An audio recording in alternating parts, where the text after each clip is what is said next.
हाय, मैं हूँ सुधा रानी। आप देख रहे हैं just Bharat. Welcome to just Bharat.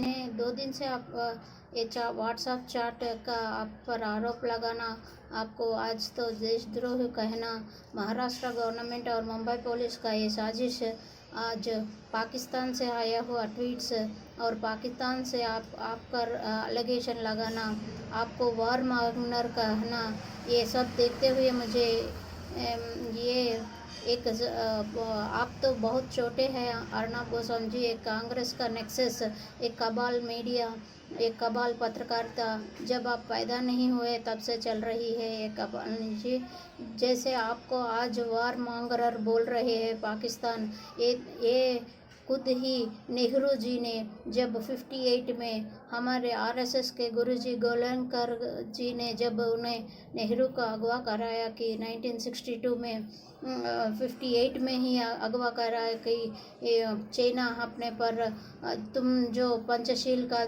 Hindu चीनी बाय बाय बोल रहे हो वो नहीं चलेगा, China is ready to attack बोल के उन्होंने जब नेहरू को किया तो नेहरू ने विदेशी पत्रकार के सामने अपने गुरुजी अपने देशवासी को एक वार मांगरर बोल के उनके एडिटोरियल में गुरुजी को ऐसा बदनाम किया।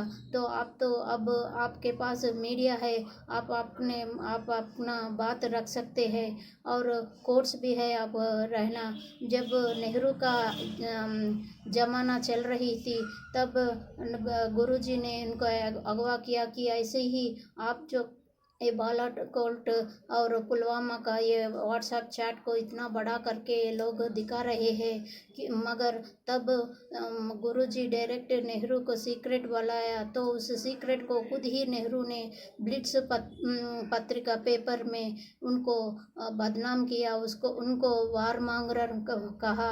मगर जब 62 में अटैक हुआ तो ये नेहरू हार मान के उन पे जाकर इंडिया हार गई बोल के उनको जाकर, जो आपको सब मालूम है, आफ्टर 62 जीते हुए हार मानने वाले एक प्राइम मिनिस्टर रह सकता है, वो है नेहरू। वो उसको ऐसा करके जब सेम ब्लिट्स पत्रिका ने गुरुजी को बोला कि आप क्या सब सेम ब्लिट्स पत्रिका ने 1962 वार के बाद अपने गुरुजी से आरएसएस के गुरुजी से मिलने आए तो उनसे पूछा कि ये वार आपको कैसे मालूम था कि चाइना अटैक करने वाली है। तो देशभक्त इस एग्जाम्पल में इसीलिए अर्नब बाबू आपको दे रही हूँ क्योंकि देशवासियों को भी देना चाहती हूँ कि देशभक्त को कैसे भी अपने देश को प्रोटेक्ट करने का हर एक मोड, हर एक रास्ता मालूम होती है। ये व्हाट्सएप चैट जो लीक करने वाले डीजीपी लोग ये भूल गए कि उस चैट में आपने कहीं भी ऑफिशियल ब्रीच नहीं किया। ऑफिशियल ब्रीच करने वाले नेहरू थे। जो आरएसएस के गोलवलकर जी ने जब लेटर लिखा तो उसको ब्लिट्स पत्रिका पे रखकर उनको मैड पर्सन बोल के वार मांगरर बोलने वाले एक प्रधानमंत्री हो सकता है वो नेहरू हो जाए। ऐसा होता है कांग्रेस का कबाल और उनका देशभक्ति। आपको मालूम होते हुए भी आपने कुछ ऑफिशियली ब्रीच नहीं किया, मगर इसको एविडेंस की तरह उन लोगों ने पेश करने वाले इस बात के लिए पहले जब ये ब्लिट्स पत्रिका ने गुरुजी से फिर आकर पूछे तो उन्होंने बोला my madness is better than your wisdom. ये नेहरू जी को लगती है ये डायरेक्ट अटैक, उनका विजडम पंचशीला का विजडम अट्टर फ्लॉप था। ये इसको बोलते हुए ये बात बोले। ये उनको 95 पे अगवा किया तो उन्होंने इतना लैप्स ऑफ टाइम किया कि 62 में वार हो गया, कितने लोग मर गए। आज बालाकोट का स्ट्राइक आपको मालूम हो गया, पुलवामा स्ट्राइक मालूम है, जो रो रहे हैं ये टाइम्स नाउ और एक एनडीटीवी के पत्रिका लोग को मैं बोलना चाहती हूँ। ये व्हाट्सएप चैट है, इलेक्ट्रॉनिक मीडिया का चैट को जो भी आपने प्रेजेंट किया, ये डीजीपी लोग महाराष्ट्र के ये पॉलिटिकल बासेस की तो रखते तो एविडेंस तो रख दिया, मगर ये chargesheet is not evidence. Chargesheet में इतने चार्जशीट हम लोग देखे पुलिस बनाते हुए वो इस चार्जशीट सब भी एविडेंस नहीं टिकते हैं कोर्ट्स में। आप बेफिक्र रखिए, ये सेकेंडरी एविडेंस की चार्ट होती है। मैं देशवासियों से को भी बोलना चाहती हूँ, इलेक्ट्रॉनिक एविडेंस एविडेंस है, मगर ये सेकेंडरी एविडेंस है। इन डीजीपी को, इन महाराष्ट्र पुलिस को, इन लोगों को कोर्ट में इसको प्राइमरी एविडेंस की तरह प्रोड्यूस करना है, तभी ये टिकती है, नहीं तो नहीं टिकती। ये सब साजिश, ये लोग ऐसा भी मैं सोचती हूँ, अर्नब को थ्रू ये लोग मोदी जी को अटैक कर रहे हैं। अर्नब के थ्रू वहाँ महाराष्ट्र में नरेंद्र मोदी जी का इमेज गिराने के लिए ऐसा कर रहे हैं, मगर इसमें वे बेवकूफ़ लोग हम भूल गए कि ये चार्जशीट इज़ नॉट एविडेंस। मगर ये आपके जो भी शत्रु है, टाइम्स नाउ, एनडीटीवी, सब लोग आपके पीछे इसलिए पड़ गए कि क्योंकि लोगों को पता नहीं है चार्जशीट इज़ नॉट एविडेंस बोल के, इनको पता नहीं है, इसीलिए इतना डिबेट्स कर रहे हैं। तो व्हाट्सएप चैट तो हर एक लव अफेयर का व्हाट्सएप चैट भी हम लोग लग सके डिबेट कर सकते हैं, इसका कुछ वैल्यू नहीं होती है।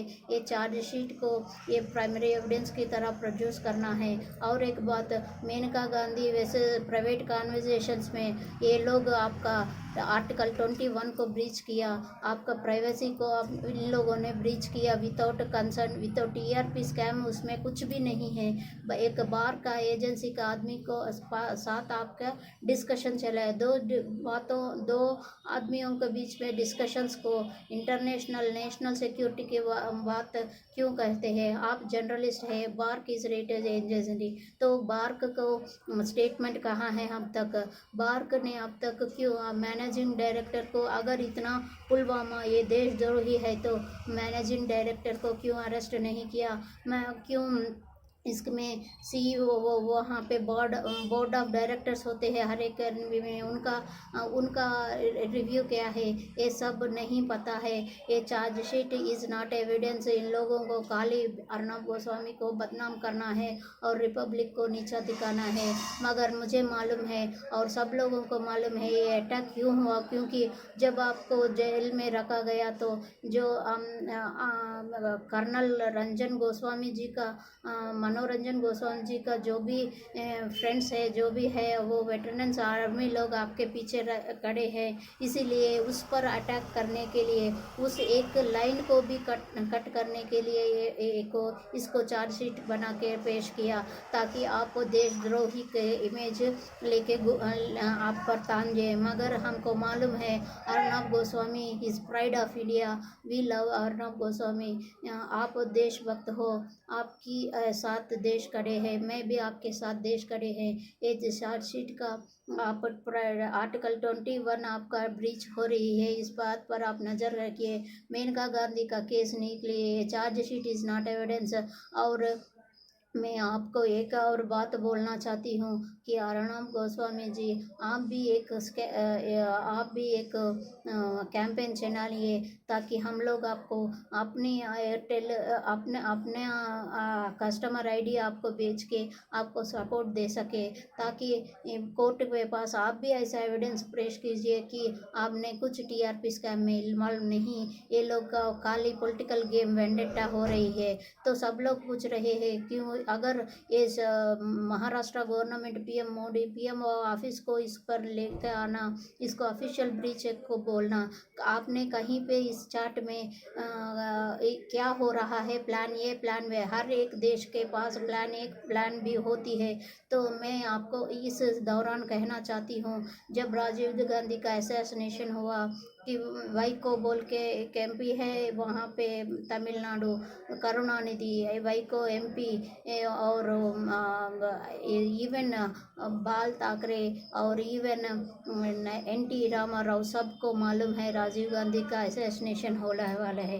तो क्या ये लोग देशद्रोही नहीं हैं? जब उन पत्रकारों को किसने अरेस्ट किया, किस पर ऑफिशियल ब्रीच का एक्ट क्योंकि वो लोग जब प्रॉमिस करते हैं chief minister post MP post तो उन लोगों को पास है ओथ ऑफ सीक्रेसी। वो लोग ने ओथ ऑफ सीक्रेसी नहीं, टेररिस्ट अटैक सीक्रेसी मेंटेन किए। जब रिक्की करे एलटीटीई लोग, ये सब लोगों को मालूम है और राजीव गांधी का, मगर हम इसको प्रूव नहीं कर सकते क्योंकि एलटीटीई के पास में दो प्लान्स हो सकते हैं, ए या बी। तो क्या किस प्लान के तहत उन लोगों को राजीव गांधी को असैसिनेट किया ये किसी को नहीं मालूम, इसीलिए वो लोग अपना मुंह बंद करके रहे।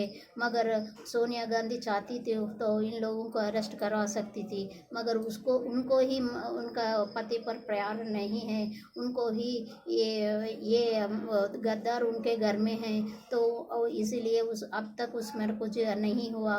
ऊपर से प्रियंका गांधी जाकर उन अरेस्टेड पर्सन्स को रिलीज करने के लिए बोल रही है।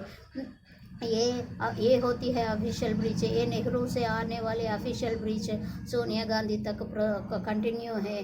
आप देशद्रोही नहीं है, मुझे मेरे आर्मी पर बहुत विश्वास है और आर्मी के फैमिली पर अत्यंत बहुत विश्वास है। ये देश वीर माता, वीर पत्नी, वीर जवानों को देने वाली ये देश को मैं कभी शक की नज़र नहीं सकती। ये मेरे आर्मी में ऐसा धोखाबाज नहीं हो सकती है। मेरे जनरलिस्ट अर्नब गोस्वामी जी कभी देशद्रोही नहीं है। इन लोगों का पॉलिटिकल साजिश में, पॉलिटिकल बासस की डायलॉग में डीजीपी हो रही है। मैं कहती हूँ सेंटर से इन लोगों को बरतरफ कीजिए, जैसे बंगाल में किया। ये लोग आप पीएमओ ऑफिस को इंसल्ट कर रहे हैं इस बीचों बीच। इस टीआरपी स्कैम में, इसमें चार्ट में कुछ नहीं है, इन लोगों का ऐसे इंसल्ट कर रहे हैं। तो इन डीजीपी सेंट्रल पुलिस इन लोगों को, ये आईपीएस आईएएस को आप ट्रांसफ़र कर दीजिए, नहीं तो इन पर चार्जेस कीजिए, तभी सच्चाई सामने आएगी। ये दो बीचों के ऑफिशियल चार्ट को चार्जशीट में रखना एक फैशन बन गया, मगर ये इलेक्ट्रॉनिक एविडेंस प्राइमरी एविडेंस नहीं है, सेकेंडरी एविडेंस होगी। मैं अर्नब गोस्वामी पर विश्वास करती हूँ और देश भी अर्नब गोस्वामी पर विश्वास करती है। इन लोगों का नेहरू से अब तक चल रहे वाली ये कबाल का साजिश मालूम है। अर्नब बाबू, आप फिक्र मत कीजिए, आप पर सबको प्यार है, आप पर सबको भरोसा है। जय हिंद, जय भारत।